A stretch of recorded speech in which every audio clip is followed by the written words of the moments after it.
Good evening, everybody. Once again, welcome back to another episode of Mondays with Moshe. This is your host, Moshe Norman, out of Lakewood, New Jersey. It is June 3rd, 2024, and kicking off year 4 of Mondays with Moshe. It's quite some journey. Okay, we're here tonight with Alex Rand from New York.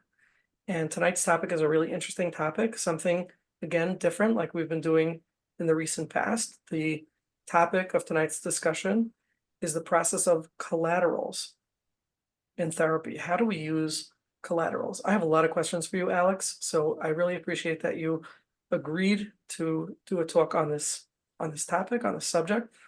I think that collaterals is a really delicate, probably something that can be very helpful and important, and perhaps sometimes very overused. So it's very, very delicate. It puts our clients at risk. It puts, in many ways, first of all, the relationship between us and the clients are at risk, is at risk, as well as things that might be shared by the collaterals, whom we have very little control over once we hang up that phone. So it's a very delicate topic, and I hope you could shed some light on it. And in a couple of minutes, you'll tell us what your connection with collaterals is and how that came to be and why you're speaking on this topic. But Alex, again, thanks for joining us and agreeing to this. Just tell us a little bit about who you are in the psychotherapy world. I understand you're an LCSW in New York, and tell us a little bit about your background, how you came to the field, and besides being a clinical social worker, I believe you are also a professor at the Sarah Schneer program at Wurzweiler. And as we'll talk about later, this new sort of service that you began together with Chevi Batya, who's here, called My Therapy Coach. So that, Alex, just give us a little background to how you got into this. Sure. First, I want to start by thanking you, Moshe. Moshe, it's actually an honor and it's humbling to be on this program, seeing the other names that people that have spoken here. So it really feels like a special opportunity, and I thank you. I almost called you Alex Yellum for a moment. I won't take offense. You can do that. Yeah. So in terms of my own history of being a therapist, I actually wanted to be a PhD. I wanted to get a PhD in psychology, but I stayed in Eretz Yisrael for a couple more years than I initially planned, so I needed a little bit of a shorter route. So I used my yeshiva degree successfully, went to Fordham, where I got my master's. Right out of school, I was working primarily in the addiction world. I was working in a Jewish drug and alcohol rehab for Jewish adolescents between 13 and 18. It was run by Lou Abrams, and I was there for about 3.5 years. During that time, I was able to get a KSAC. Very meaningful experience, and one that really made a number of impressions on me in terms of how to run groups, in terms of dealing with addiction. From there, I transitioned to the Jewish board. I was working in that clinic for about 7.5 years, initially just seeing clients and then supervising and then overseeing. They had an alternative high school there for kids that weren't making it in mainstream public schools. Actually, Rabbi Wallerstein, Alav Shalom, he modeled his school, Benot Chaya, for girls after that model of putting kind of a school within a mental health clinic or surrounded by mental health professionals. Yeah. So that was a very interesting experience that I had. And then slowly went into private practice. At one point, I was overseeing a intensive outpatient program. And currently, like you said, I'm seeing clients, individuals, couples, and I'm teaching for Sarah Schneer, part of Wurzweiler, and I also teach a class for Brooklyn College on CBT. Because I hated CBT so much, the only way I found I could respect it is I actually learned it. Now that I don't hate it as much, now that I've learned what it is. That's great. I hope that happens to me too one day. Okay, well, wonderful. And then we'll talk about My Therapy Coach. I did, just before we continue and start the meat and potatoes of the show, I did want to announce that we actually have a very special and exciting new sponsor, Mondays with Moshe does. It is the service of Office Stream, which is www.officestreamline.com. And I think it's a fabulous service. Sometimes you have a sponsor who is just sponsoring and sort of paying for an advertisement on your show. But something like Office Stream is really a service that can benefit so many of us therapists who get overwhelmed in the paperwork and the phone calls and all the side dealings that we have to do, billing, collecting fees, all those side services that we do, that we can't stand because we're clinicians and we're terrible business people most of the time. So it's really for savvy therapists who want to optimize their potential. It's that critical service that will save you time and help you earn more money. You get a dedicated secretary. So it's a secretary service that take over all the clerical aspects of your practice, answering calls, scheduling appointments, collecting payments, and more. The best part of the service is, I think, that they pay for themselves by collecting those neglected balances and filling cancellations. So if you have someone who cancels and your Office Stream secretary can deal with it and put in another client right there, just from that one session, you probably paid for your service for the whole year or half the year. You have a secretary who saves you an hour or 2 hours a week by doing all this extra work right there. It already paid for itself and then some. So take a look at officestreamline.com and consider signing up with them and hiring a virtual secretary. Okay, I'm very excited about that. And of course, we're sponsored as always by okclarity.com, which is a website that you can promote yourself. You get your very own website on okclarity.com.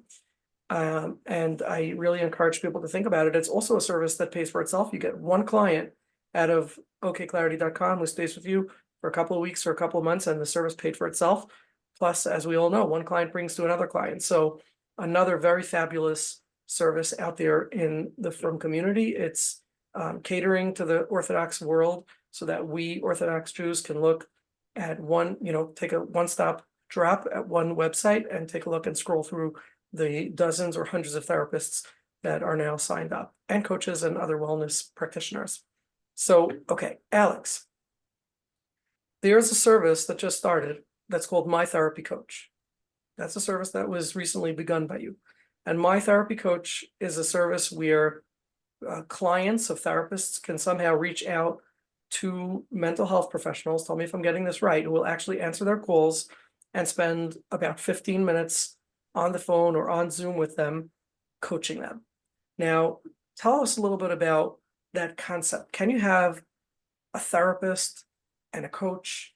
Don't things get muddy if we have two clinicians or two mental health professionals working with us together? What if the information that's being shared by the coach and the therapist conflict with each other or something like that? Tell us a little bit about the concept behind this. What is the brains behind it, and what's the idea? Okay, sure. So, I think when we initially think of therapy, we classically, the way we think of it or the way that we're taught it is very much the one-on-one. And, a client comes into our office, and that's the medium and whatever modality we're using in which we're helping the client. I think we need to expand that view and recognize that clients are human beings like we are, and they have families, they have friends, they have maybe mentors, they have supports, they have other people in their lives. And I think that, by not involving or including them in some form, doesn't have to be literally in treatment, I think we're doing them a disservice. Because the client, again, is larger than just what shows up in your office. And I think social work is unique in that way, where they teach that perspective of, thinking a little bit more on a macro level. What I was finding was in my own practice, specifically for my therapy coach, was that there were a number of clients that in between sessions had different needs, and they would complain, or they would tell me, after coming in for their session, that I really wish I would have seen you earlier. Like something came up, I didn't know what to do, or I forgot about what we had discussed. I know that I committed to do, let's say, X, Y, and Z during the week. I wish I had a reminder. Can you call me during the week? Can you remind me during the week? And of course, I can't do that. And I don't think most therapists are capable of doing that. So I was thinking, what if we offered something to buffer clients' therapy? And I think there are different types of clients that would take advantage of it. I think you could have clients that emotionally have a hard time regulating on their own, and some things trigger them, and having someone who can help them regulate either through reminding them of a skill or just through listening or encouragement could be valuable. You have clients, let's say, more on the ADHD track that have very hard time following up on things that they commit to do, or structure, or accountability. So they get to choose from the website from a number of mental health professionals. And that's, I think, what's a little bit unique about our program, that although it's coaching done by licensed therapists. And also the segments are smaller. People don't want to commit to 30 minutes, an hour.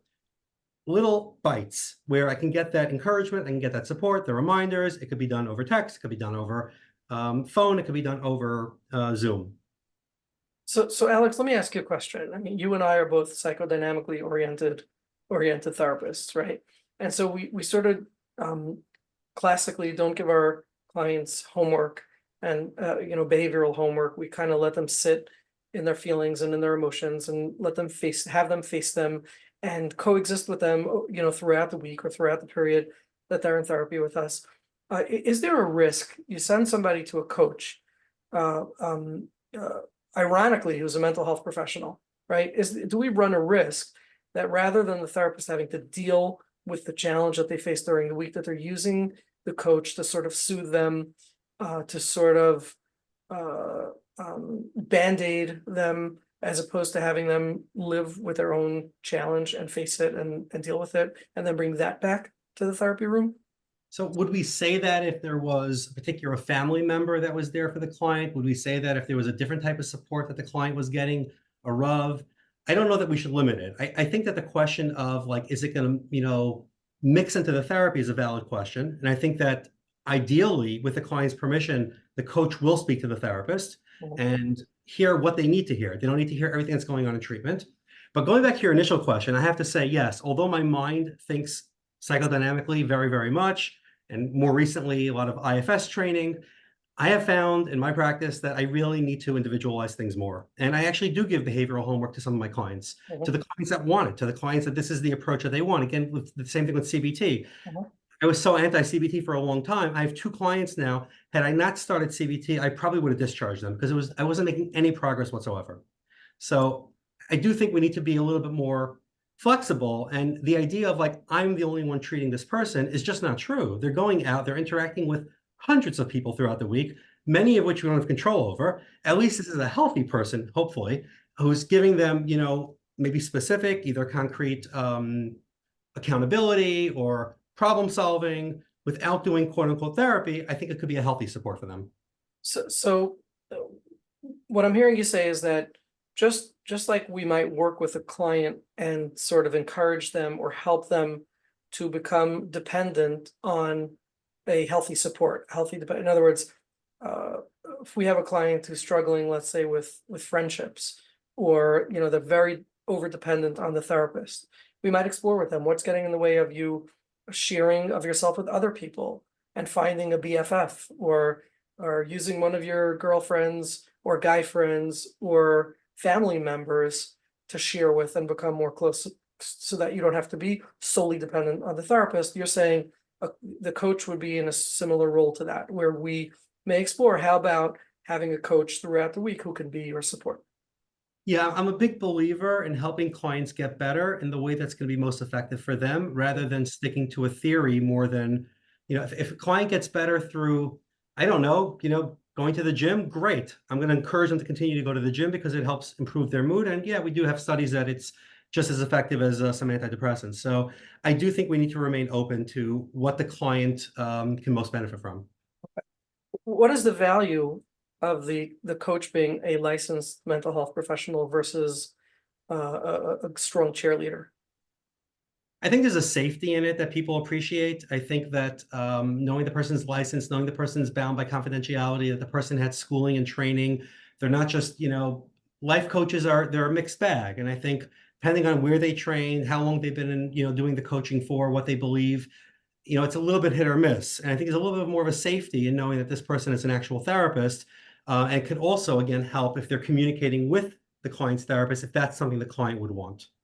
Okay. So now we're getting to some degree into the idea of collaterals. You're talking about a coach who, for all practical purposes, is not a therapist, although they may be licensed as a therapist, but they're not the therapist, or someone who's actively involved in the quote unquote therapy or therapeutic process, and they're serving as a collateral where they may be in touch with the client's individual personal therapist. So this brings us to tonight's topic, really, which is the topic of collaterals, and I guess some of the risks and benefits and the hows and do's and don'ts of collaterals. Before I ask you some questions, I just would like to mention that for those of you who can turn on your videos, Thanks to those who already have, but for those of you who can also turn on your videos, we love to have faces and feedback so that we can see everybody. So if you can, and it's appropriate for you, please, thank you, YB, and everybody else who turned on their cameras. The other thing is, I want to remind everybody, as I always do, that if you have questions or comments, and I hope you do, that you share them, and you do that by clicking on the reactions tab on the bottom right of your screen, raising your hand, using the raise hand button, and I'll call on you. And then we can have, it just enriches, it always enriches the talk. So please don't inhibit, don't hold back. And if for whatever reason you're camera shy and don't want to be on YouTube, you can chat me and ask me to pause the recording, and I'll even honor that. I'll try. Okay. So Alex, let's talk about collaterals. I've had some challenges with collaterals in the past. And I'm going to start with the most basic collateral, which is the other therapist involved. So suppose I'm working with a husband and his wife is working with her own therapist, and there's marital challenges or discord that comes up. We want to, collaborate with each other and speak.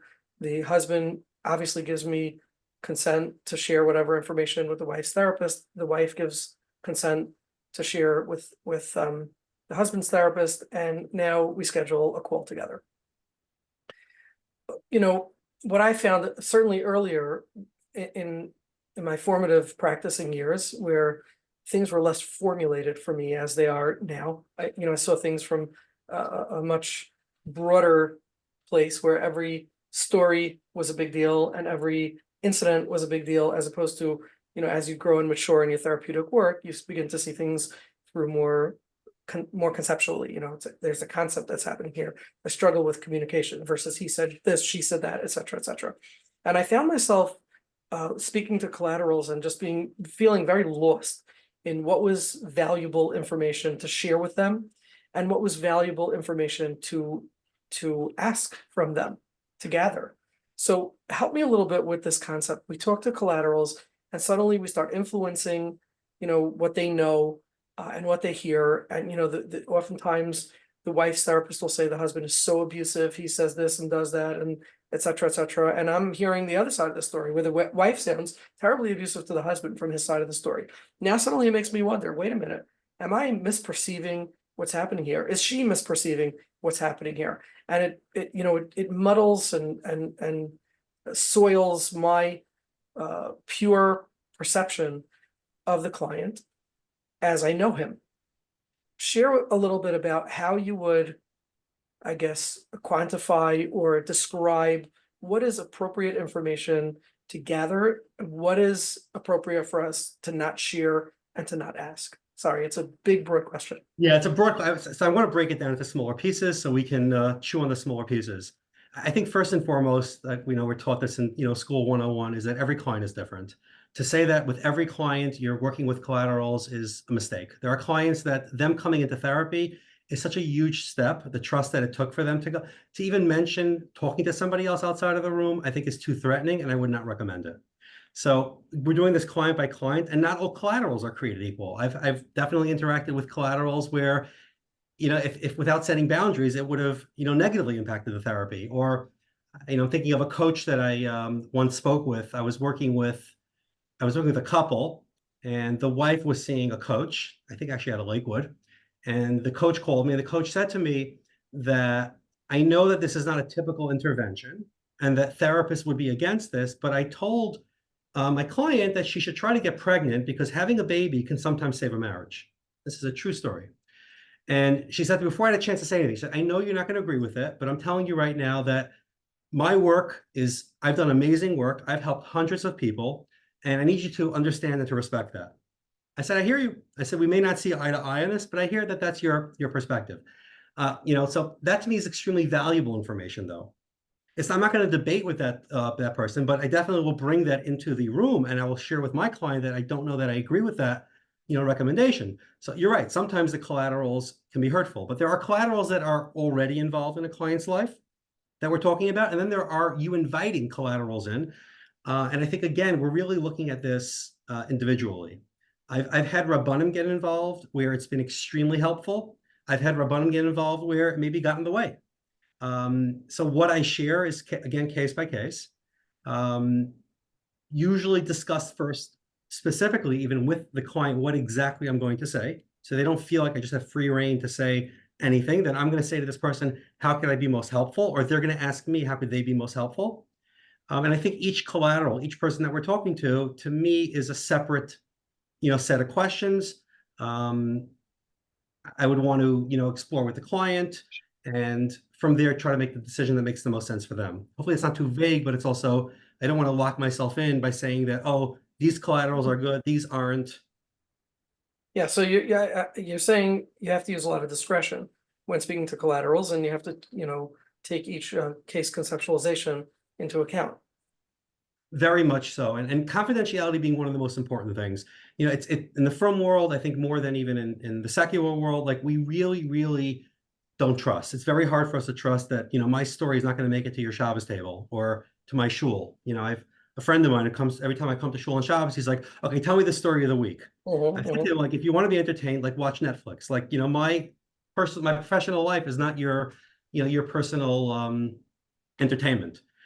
So I think, clients, and I think rightfully so, unfortunately, I don't know that we've always been as careful as we need to be with our confidentiality. I certainly have grown, as a therapist, where I think I was probably, not as strict as I am today. And even today, there's room for me to grow. So I think that that's obviously a huge piece, and I don't want the client to lose trust. And if I'm worried the client's going to lose trust in me, that may completely outweigh any potential benefit that I would get from speaking to a collateral or involving a collateral. Okay, fair enough. I want to go back to one of the points that I asked you about, which is influencing my perception of the client. Again, especially in psychodynamic work. So I'm working with a client. We have a great thing going. He feels safe. He feels respected. And now I speak to the collateral, and the collateral says, well, your client, when he had an affair last year, X, Y, and Z.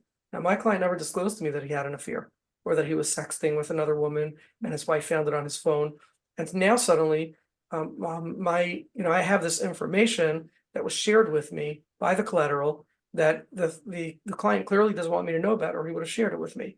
Now, I think most therapists would say, okay, so we have to bring that up in the session with the client. We're not going to keep that. But what does that do to the relationship if the client now was revealed, and in something that he didn't want me to know? He wasn't ready to disclose that now.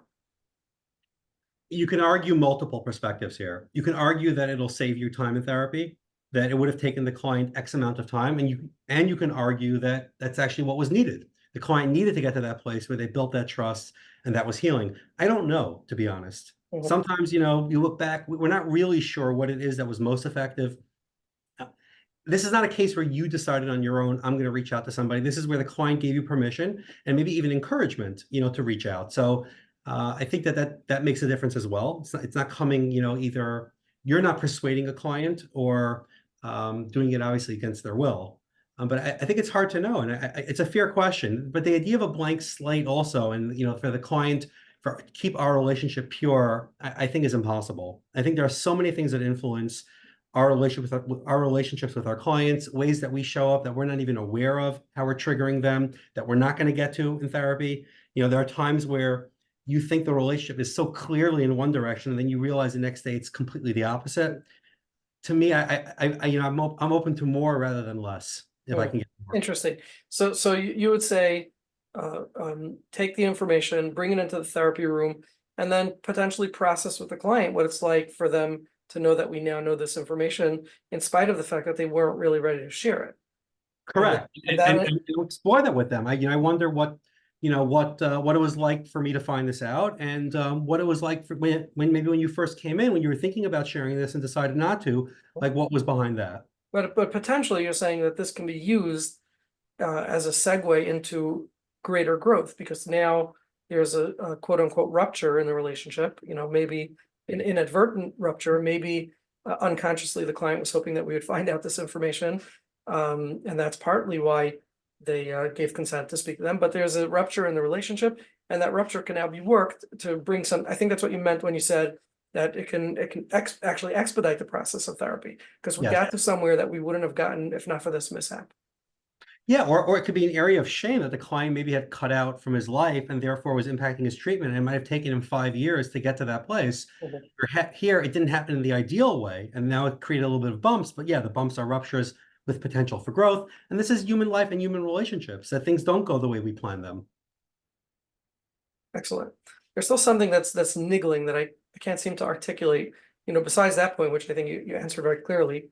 The idea, maybe it's more the idea of the blank slate that you were talking about earlier, which is that we're just gonna go along with where the client is at and what's happening, and not seek to find out more information, to pry. We're voyeurism, and like we're kind of curious and we want to know. And I think that's the part that's, I shouldn't say that is, that's the part that niggles. It's one of the challenges that I have in making calls to collaterals. Collaterals typically don't like me a whole lot because I try to stay away from them as much as I can for some of these reasons, for this reason, and for another reason that I'm going to bring up right now. And that's the very classic challenge, especially in a close-knit Orthodox community where everybody knows everybody, where there's a what's the word I'm looking for? There's a hierarchy. Okay, so let's talk about where you have a rabbi who's of influence in the community or in this particular client or couple, and or someone of that nature, or even principals. Moshe, I have a great example. I'll give Go you a ahead. real example that happened to me. So I was working with a young woman who was dating somebody very seriously. She was from home, but she herself was not from, as was the boy, and they were sexually active. Mhm. And the client's father's Rav of the shul, well-known Rav in Brooklyn, reached out to me. The client gave me consent to speak to the Rav. Mhm. And the Rav said to me on the phone, he said that, I'm happy that you're working with this case because we both know that having a physical relationship before somebody's married is both against the Torah and is not healthy for the person. Mhm. So, and I'm hoping that, or I'm confident that you're going to be able to give that over Mhm. to the client. So I paused and I said to the Rav, I said, definitely, I hear you, and I am from, and I certainly share the belief of what's mutter and what's aser, but I just don't have a rabbinic role when I'm in therapy. And clients don't come to me for the idea of what's mutter and what's aser. They come to me to discuss what they're going through emotionally, things like that. I don't give rabbinic advice. When a client asks me a shayla, I direct them to a Rav. So then he switched gears. He said, no. He said, of course not for halacha. Psychologically, we know it's unhealthy. All Mhm. the statistics show that when you have relations before you're married, the marriages break up. So at that point, I realized that I didn't really have another person to speak to Mhm. who wasn't going to be open to what I had to say. So I said, respectfully, I said to the Rav, I hear you. Definitely going to consider what you're saying, and I certainly appreciate you reaching out. Sometimes it's not helpful. Mhm. Sometimes we just need to remain respectful. And yeah, it could be, I think it's a little bit disconcerting sometimes for some therapists, the idea that somebody else may be helpful as well. This is my role. I'm the therapist. I went to school for this. I don't need an outsider who's an askin, who doesn't have a license, who thinks he knows better than me or she knows better than me, telling me what to do. Well, I hate to break it to you. Sometimes the askin is more right than the therapist. Mhm. Mhm. Our job is to remain open that, okay, this person has something to offer. I want to work with them. Mhm. They don't want to work with you if it's only their show. Okay, then I think you politely listen to them, tell them thank you, and then you continue doing your work. Right. I call it yesing the heck out of them. You yes the heck out of them. You say yes, exactly right. Yeah, but seriously, besides that, the issue of advice and ideas, I think it becomes more intricate and complex when they start to make demands. So let's talk about cases of principals and teachers in schools, and you're working with a child or a teenager. Now, there's an expectation for a result, and the same applies with marriages. There's an expectation for a result. If he doesn't get up, in the morning, then I'm going to have them divorced, or I'm sending him to you to influence him somehow to get up in the morning. And a lot of times therapy takes the clients to places that we didn't imagine they might go, or things might happen, especially when it comes to religious adherence. We see a lot of clients who will regress during the therapy process. Some will progress, but some will regress during the therapy process once they start opening up all their feelings and start paying attention to some of the traumas that they may have had, et cetera, et cetera. So let's talk about when it's the referral source. The collateral is the referral source. Hey, I referred you this guy, and here's what I'm hoping, and here's what I'm expecting. And it sort of, ties our tongues and I find myself being very paralyzed. To be honest with you, I find myself feeling anxious on that phone call with the collateral who's saying, here's what I think you should do, or here's what has to happen. Here's what we need to see change, or we don't see you as doing your job. Talk to that, please. Yeah. So in many cases, I won't take the case. And I'll respectfully say to the person a little bit what you said, which is that therapy is really, really hard to predict.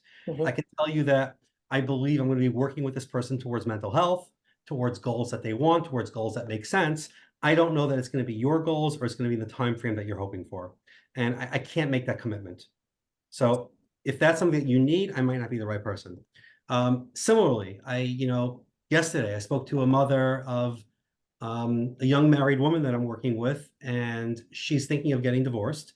And she wanted me to speak to her mother, gave me consent. The mother spoke, and the mother said, you have to convince her to stay married. And I said, I was very clear with her. I said, I don't have an agenda here whether she should or shouldn't stay married. My agenda is I want her to make a whole decision, an integrated decision. Right now, she feels like she's being pulled in different directions. I want to help her come to the decision that she needs to make. That's my agenda. So right up front, I'm clear. Therapists. This is where we get our backlash, right? It's like, I don't understand. You don't want to save my daughter's life. She's going to get divorced and all hell's going to break loose and things are going to be a disaster. And this is where I think we're mostly misunderstood as to what our role is and also what our power is. So people seem to feel that we are, all powerful, omnipotent, or I don't know. It's really not our role, not our place, and not our job. And it's not even always the best thing. Suppose we did, I always tell people, if I could influence my clients in that way, I would just say, stop being anxious. And that would be it, right? The old Saturday Night Live clip. Yeah, just stop. And the argument they make is that then you wouldn't have any business, right? The argument that many therapists say back is that then we have tons of business, right? But this is where I find collaterals to be so risky in the process, where they at times trap you, put you in a checkmate, and especially when the client is very subjugated to the collateral, like they're their lord. They're, I don't know, just go to my collateral. They're the person who was really in charge, and they tell me everything. The other day, I had a client who had an initial session with me, and he said, I want you to speak to my rabbi. Call my rabbi, and he'll tell you a lot about me. And I'm like, I don't really want to speak to your rabbi. I want to speak to you. I want to learn you. I want to know you. I don't want to speak to the rabbi. And it's challenging sometimes to explain that to the client, because they're so dependent on that figure. And I think that's often part of the problem, is that they're so dependent on that figure. There are definitely collaterals that people, I should say, that are not so healthy and that do come in with agendas and that will judge and say that, like, I told this mother last night, I said, I probably could convince your daughter to stay married for another short while, but let me tell you, whatever she's feeling now will come right back. Me convincing her is not going to help her, not going to help anybody. And I think we need to practice being therapists when we speak to some of these collaterals on the phone, to understand how to listen to them. And I think many of them, when they get listened to, they actually feel a lot better. And then they'll just go along with what you want. Once you validate their perspective. That's a very, very understated and undervalued point that you're making, which is if I say to with a little of my own flavor to it, I guess, which is that many of the collaterals, when they speak with us, are struggling with their own anxieties about the case. Okay. And so in our role as therapists, if we can keep that therapist hat on, not just as social workers, but also as clinicians in that moment, a lot of what has to happen is they need to feel confident in us. They need to feel calmer about us. And sometimes you can completely get around some of these challenges if you have the finesse to be able to speak with them in the proper fashion. I think that's a really great point. I've had collaterals fight for me afterwards, even when, let's say, it was a mistake or something happened that wasn't great, that they're, no, he knows what he's doing. He's an expert. You need to follow him. So you hijacked, in a way, their expert view for yourself. Obviously, I'm not looking to manipulate people. It's not point, but we do need to know how to work with people that interpersonal skills. We could call it manipulation or not manipulation, but if it's manipulation, it's healthy and appropriate. We're always manipulating, right? If I tell you, that I need you to do something, I'm trying to manipulate you to do it to some degree, but that is in the realm of healthy manipulation. Absolutely. I wholeheartedly agree with that. Okay, I'm just wondering, is there anyone who has any questions that wants to raise their hand, make a question or a comment at this juncture? I think we're at a good place and would love to take any questions if you have. Let's talk a little bit, Alex, about harmful information. Okay, let's just take a question first from Carol. Go ahead, please. Thanks for joining and turning on your video. Can you like not record this?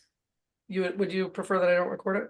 Yeah, you know, go ahead. And the usually question also, includes conflicting information that the client gets from various coaches and then brings it to the therapist either in a challenging way or not in a challenging way, just very confused. Yeah, so I'll tell you where I've come across this the most in a number of examples, and this is with parenting. When parents come for parenting advice, I'm not always their first stop. They've spoken to Rabbanim, and we all know that there isn't one clear way in parenting. And I'll tell them that, what you need to find is a way that resonates with you. My way may resonate, may not resonate, but you're going to find people that are conflicting with each other. You're not going to be able to follow everybody. And either I'll help point out to them where I've seen maybe there's a contradiction in things that they're hearing, or maybe there's something that I'm saying that doesn't agree with something that one of their coaches or Rabbanim are saying. And I'll say to them, you don't need to follow me specifically. If you feel that what the Rav is telling you resonates more with you, your children, I would go with it. So empowering the client. Yeah, very much so. Either way, I think it's a great exercise because sometimes we think that we have something that we can share with them, a bit of advice or a piece of information, a psychoeducation that we can share with them that would be best for them. But in a sense that risks disempowering them. And if we allow them to hear the various, again, our agenda shouldn't be to fix them or to give them the advice and the information. Our agenda should really be to help with empowerment, and self-agency and things like that. So if we give them those options and we say, these are my thoughts, this is what I know from my expertise, I'm hearing that you have some advice from other people, what are your thoughts, or how do you feel about which one to go with, and why this one over that one? Why do you think that? And what do you think the results would be if we did it my way, his way, or her way?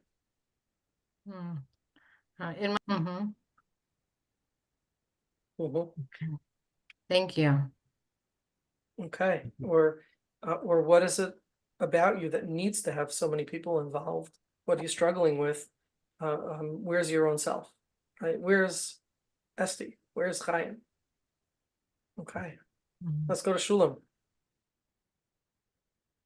So I'm thinking about collaterals. We talked about till now was about getting information, maybe sharing information. What about, let's say, advising? Sometimes collaterals do want to have guidance. What do you think of that? Especially, let's say a school, let's say a school teacher or who's open to that and wants it, or a school social worker, maybe. I think it's amazing if the client's on board with us communicating with them and sharing our guidance with them. I think that's great. Someone that's wants to work with us and that wants to implement it, whether it's a parent, whether it's someone in the school, in between their sessions. I think that's wonderful if the people are willing to do it. The challenge becomes when they have a different approach or different. They think that what they're doing is more effective and they don't like what you're doing. I think also one of the challenges that comes up is I've had this, happen numerous times where the collateral wants guidance, like Shulam said, but in order for us to give them the proper guidance, we have to disclose certain pieces of information that they need to know that the client doesn't want them to know. So the client will say, speak to my collateral, but I don't let you tell them this and this thing about me. Okay. So now it's like they're asking you, why in heaven's name would you recommend that? And then we're sort of paralyzed. I think there are multiple ways also. I definitely talk to students about this. There are multiple ways of sharing information without having to disclose details. And I can say that, somebody had a trauma in their life. I could say that when this person was a child, they had a trauma. I could say they were physically abused as a child. I could say their father physically abused them. And oftentimes clients are more comfortable with general disclosure that doesn't threaten with details, and that they'll be okay with. And there I could tell a collateral, there's a history of trauma here, or there's other things that the client's working on that may be getting in the way, which is why we're moving in this direction. I had an interesting situation. Let me see how vague I can be about it, but an interesting situation.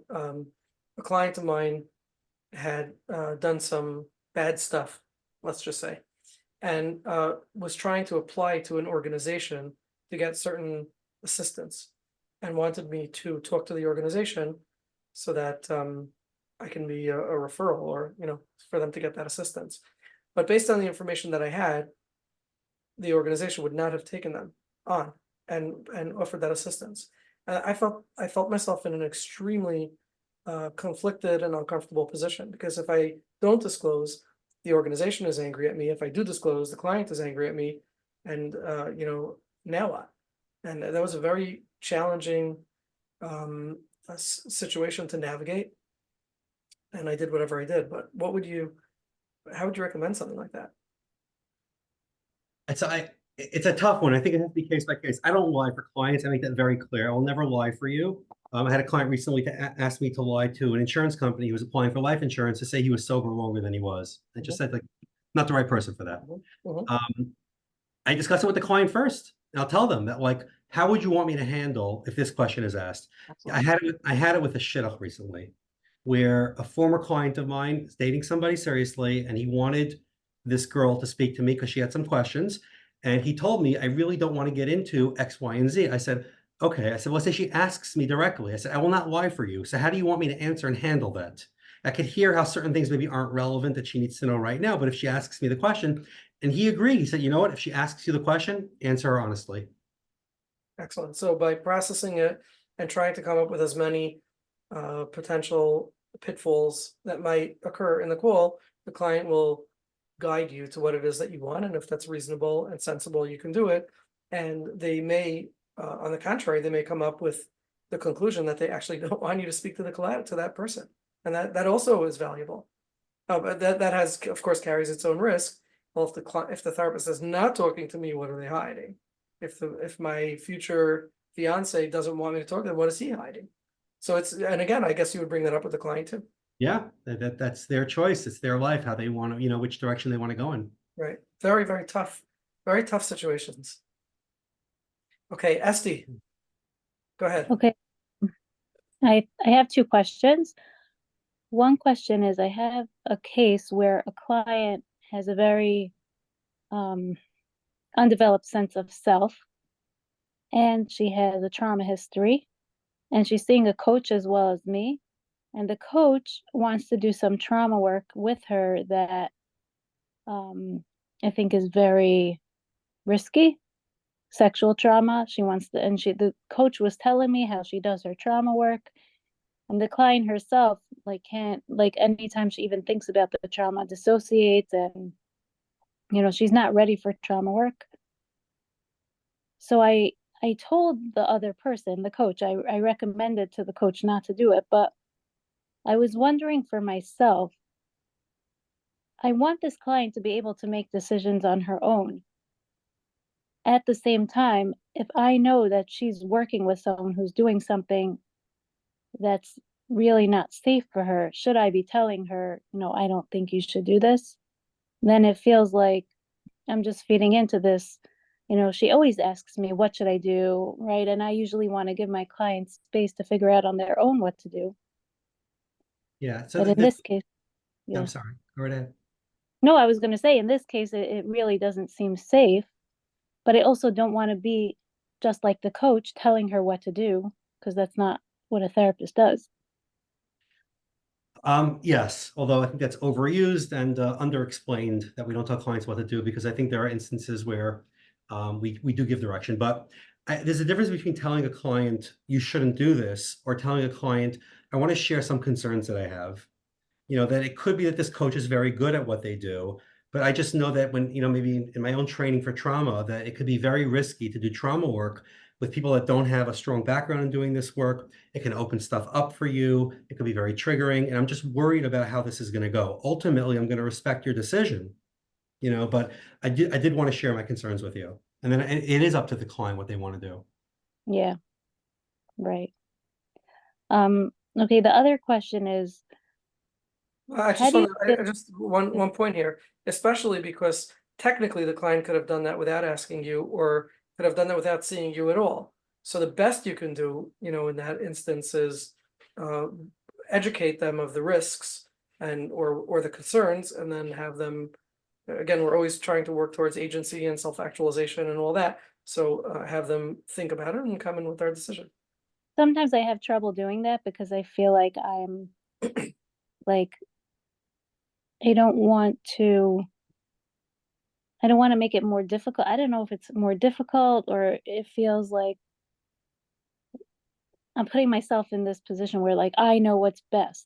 And I don't like to do that when I'm the therapist. Like, yeah, I'm giving the psychoeducation, but sometimes we have an expertise. It doesn't mean that we always know what's best, but I think part of what clients pay us for is to definitely hear our thoughts or our concerns. If I go into sessions with the thought of like, I don't know anything, then why am I sitting and helping the client? Yeah. So, but there's a difference between doing that and then telling the client, you should not do this. This is a bad idea. This isn't going to work. This is going to hurt you. And that I think is unfair for us to do. First of all, we don't even know. Maybe somehow this coach does good trauma work. I don't know. I don't know anything about this coach. Maybe they're particularly skilled and wonderful. There are, we have stories I mean, of. I'm not going to tell you what she said because it sounded crazy. Yeah, Yeah. unfortunately, it's usually not the case, but there is the Yeah. exception. So we can share our concerns. And also, I think that it's incumbent upon us in how we communicate to our clients, that we communicate with some degree of humility, or with a great degree of humility. So you're right, you don't have to tell your client, I think this is a bad idea, or it's wrong, or something bad is going to happen if you do it. You can say, here are some of my thoughts about it. And if you present it with humility, oftentimes, oftentimes they'll be more receptive to your presentation and the way you share the information than if you say, I think this is a terrible idea, in which they say, whoa, my therapist got defensive on that one. She's got her own issues and the coach has got her issues, so why should I trust the therapist over the coach? Yeah, I think it's an excellent point. Yeah, well, I think that's basically what I'm saying, is that additionally to all this, that this client and many clients really struggle with knowing who to listen to, and I don't want to be doing the same thing as the coach who's like telling her to do one thing and I'm telling her to do something else, and then she's so confused. So that's where I struggle sometimes when people have multiple providers, that I don't want to use the same tactic that the other person is using. I want to do something different. Different is giving a choice. Different is respecting their decision ultimately. Different is having discussions with them without an agenda. And we often see clients who make poor choices, and they have to suffer the consequences of those poor choices. We're not their mommies, we can't control what they do. And very often they will come back. They come back and they say, I made a poor choice. Whether it's the next session or whether it's 10 years down the road. I mean, a large percentage of my clients come back, after a few years break or whatever it is. Really, they come back and they say, I'm in a different place in life now, and I have new things that I want to process. So you have to see it sort of as a growth process. Thank you. Okay, did you have a second question you said you were going to ask, or? Yeah, but I don't Okay. want to take so much time. Okay, you can ask it. Okay, just quickly, what do you do when a collateral, and maybe it's a similar answer, but when a collateral, like a spouse of a client, is like very against your treatment or you seeing the client, or and then they keep coming in, oh, my spouse doesn't want me to be here, and you're like trying to work with them. Yes, I just had that actually with the case where the Rav had called me. That same case, the clients, eventually they got married. Her husband was uncomfortable with her working with a male, and we were working together for about 2 years. and she was very conflicted. She didn't know what to do.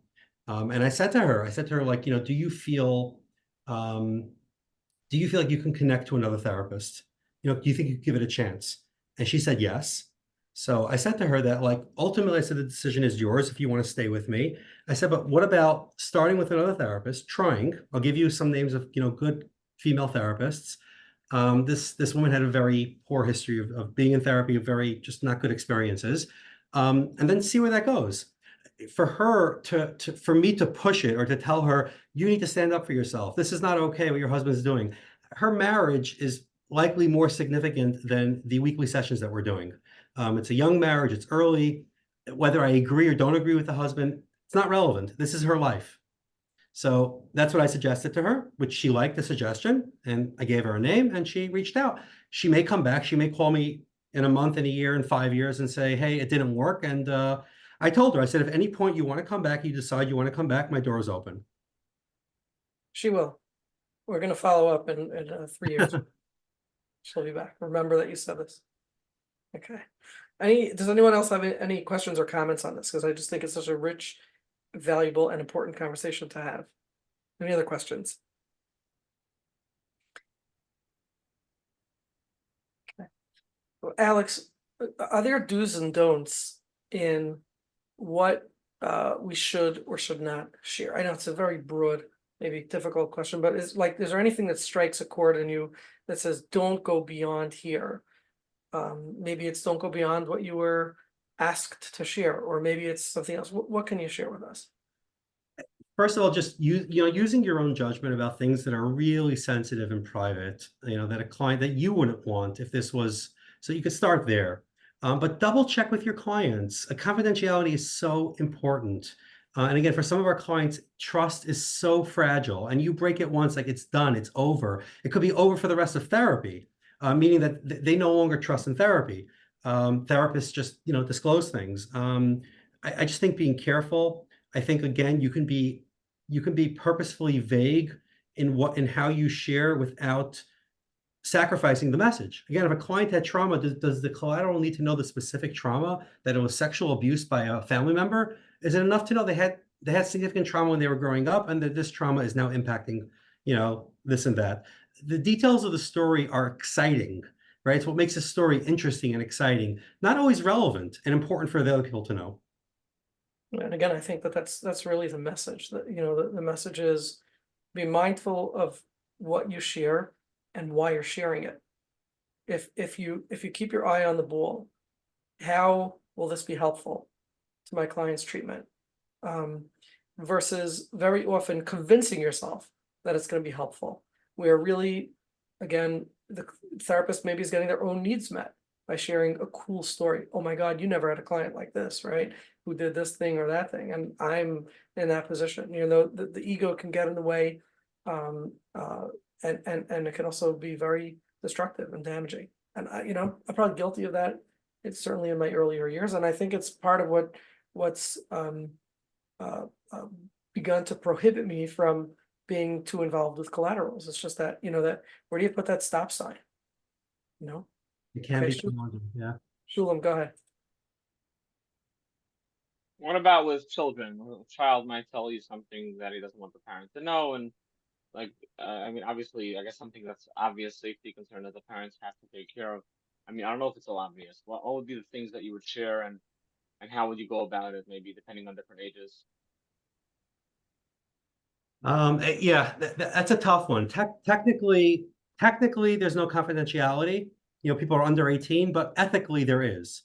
And we're supposed to use our judgment, and we're not supposed to share things that the client doesn't want us to share, that are not really safety concerns, even though parents oftentimes feel entitled to it. And I've had a number of conversations with parents about the importance of your child trusting me, that for therapy to work, they're going to have my trust. For them to have my trust, I can't be talking to you behind their back. If I'm going to share something with a parent about the child's therapy, I will always speak to the child first, and the child will know about it. It will never be done without the child knowing. But I think we use our judgment, and I think that, again, like, it's case by case. Oftentimes, probably, we don't need to share when we think we do. I actually have a little bit of a different tradition on this from my earlier supervisors. But it also really probably depends on the age group and maturity level of particular client. My tradition, what was taught to me was that, the parents are really the guardians of the kids. They're really now, obviously there's going to be exceptions. If you have abusive parents, irrational parents, unreasonable parents, but let's assume we're talking about the average caring, try hard, good enough parent. So I think traditionally, I'm taught that it's really okay for the parents to know a lot of information. I think I'm thinking about a case where the child says, don't share this with my parents, but it's really something very, very innocuous. They just have a lot of anxiety about it. Or they're just very, very full of shame to begin with. But there's really something that parents could be very helpful with if they know. Again, I'm not necessarily talking about a 15-year-old, but I am talking about an 8-year-old. And I guess in between we can debate. The child really does, just like the child can't make his own decision whether he's allowed to cross the street or not. He can't necessarily always make his own decision what's private and what's not private. And I think we have to use discretion in determining, number one, whether it's important for the parents to know. Number two, whether trust will always be broken. Sometimes kids will say that, but just because you disclose it, they may actually be relieved. There may not be serious trust issues with that kid to begin with, and no major trust will be broken. I really think that it has to be looked at carefully and determined based on that. Now, I'm not talking about a case where there was a huge incident that really should be protected from the parents knowing, or like I said, the parents find out, the parents will beat up the kid or whatever it is, but just, general kinds of information that, like, no, don't tell my parents. I think there's more wiggle room. Would you tell the child that you're telling the parents, or you wouldn't tell the child either? Again, I think case by case, I have to think about it. But I think usually it gets back to them at some point. Mhm. And very often they don't even remember that they told me not to say it, Well, Go ahead, Rachel. yeah, I work with kids a lot, so I'm listening to this saying that collaterals are always involved with children, which is one of the reasons why I think so many people like to work with adults more than with children, because they're automatic with children. I'm just, by the way, I agree with you, Mr. Rand, Dr. Rand, I agree with you 100%. It's exactly how I do it. I think eventually children will give you permission to tell their parents. You have to know how to talk to the child. I also start out with every child telling them about the concept of confidentiality. And then I do tell them that there will be certain times where there will be things discussed in the therapy room that might be important for the parents to know. But if I think it's important, then I will discuss it with you first, and with your permission, I'll tell your parents. And almost 100% of the time, they'll agree with me that I can tell the parent. But I also never do it without their permission. It would kill the trust and the rapport that I worked so hard to establish. But I'm sort of wondering, as I'm listening to all of this conversation, when collaterals became so vital to people that they can't work with a therapist and they have to rely on so many others. I have that now with some of my older clients, even let's say girls in seminary, mostly mentors that are offered to them there, counselors that are offered that to them, let's say in seminary, or and older. What's going on that they need so many people to talk to in general? Look at everybody is going through, having this experience. What happened to the old days of having a therapist, You want to talk about is the mental health in the general world, the frum world, declining? Are people's resiliencies lessening? Do people need more help and support? I don't look at it like even necessarily that people need more, as much as it's out there anyways. Involving the Rav oftentimes is so helpful for a client, especially when they question, my own level. And I'm not a Rav, and I tell them I can't pass, I can't. They want that involvement. They appreciate it. That's a different role than a mentor and a counselor or whatever. You know what I mean? It's a different role. One second. I think that the discussion itself is not revolving around collaterals who are necessarily in a quasi-professional role. Collaterals could be parents, collaterals could be teachers and people that the clients interact with in their regular daily life, who they feel could be helpful as a source of information, or it could be Okay. helpful as a source Well, of that's influence. always. You're really bringing in another aspect to Right. collaterals, which is Right. there is these non-professional, quasi or quasi-professional collaterals who people have come to rely on more that wasn't out there in the past. And I think Alex is right that it's being offered. There's so much more to this in the world, that the world has acknowledged that people need more support. And you're asking the question of whether they actually need that more support. And might it be helpful for the person not to have so much support and so many people telling them what to do and how to do it, and let them live their own lives and develop their own autonomy, develop their own individuality. And then if they need a therapist, to share that with the therapist and have the therapist continue to develop and encourage that individuality. I think it's a good question. Yeah, there's a book on that now, Bad Therapy by Yeah. what's her name? Yeah. Oh, Question. yeah, I read that. Hopefully she'll Yeah. be on here soon. A case comes to mind also. I just remember this now. I haven't thought about it in a while. This was not a helpful collateral. There's a young boy I was working with, a 13-year-old boy who was really stuck in a depression and had a very difficult time coming out of it. It was really shut down, didn't want to be in therapy, sat with me for about 2 months or so, but barely said anything, and eventually just wanted to stop. And the parents called me about a month later, and they said they took him to, well, there was a Rav or an Askin, and the person told the parents like this kid needs a crisis. You need to create a crisis in this child's life. You do something very drastic, kick him out of the house, and the crisis will then provide you an opportunity for him to grow. And I was very clear with the parents that I really don't agree with that. And that yes, potentially from a crisis, people grow, and also people get worse from a crisis. And this doesn't seem to be helpful. Listen, ultimately, again, parents, they weren't in therapy with me. I don't know what the parents did or didn't do at the end, but this is a reality. There are collaterals in our clients' lives, and I think it's best to learn how to utilize and work with them rather than pretend they don't exist. Good point. And well said. Thank Okay, you. any other questions? Alex, before we close for the night, is there anything else that's on your mind that you wanted to share? Other than people should certainly reach out to Alex to learn more about My Therapy Coach, because it's an excellent service that's being provided, at least according to Alex. I still have my questions about it, but the proof will be in the pudding. To create a collateral, just like a mentor, like Rachel was bringing up, and to have somebody that clients can use or utilize in between sessions when they need something that they can't get from the therapist, assuming that they actually need it. Yeah, so one thing I do want to say is that I do see one of the people in the crowd, Yosef, a former student of mine, and he has not submitted his final. It's been 2 years. I just wanted to take a chance to take advantage. Sorry, Yosef. Yeah. It'd be nice at some point if you gave that in. No, I think that the message is, which is what I very much appreciate about this whole forum, is working together. Definitely at times I want to be the savior. I want to wear a cape. It should only be me. People call me sometimes, and I'm sure other people have the same thing. I can only work with you. You're the only person I can work with. I heard you're the best person. And I say to them every time the same thing. I said, me and you both want to believe the same lie. I'm the only one that can help you. I said, I also want to believe that lie. But you know what? It's a lie. It's not true. There are people that are better than me. Hard for me to say, but true. So I think the idea of working collaboratively, us as a community, thinking about how do we help our community more? What are we doing? What programs do we need? What ideas can we implement? I think that is the biggest gift that we can give to our clients. Great point. Well said. Again, we want to be able to have an open mind and at the very least, listen and see if if this collateral can be an asset to this process, and then we can use them when we need them, and they can use us when they need us.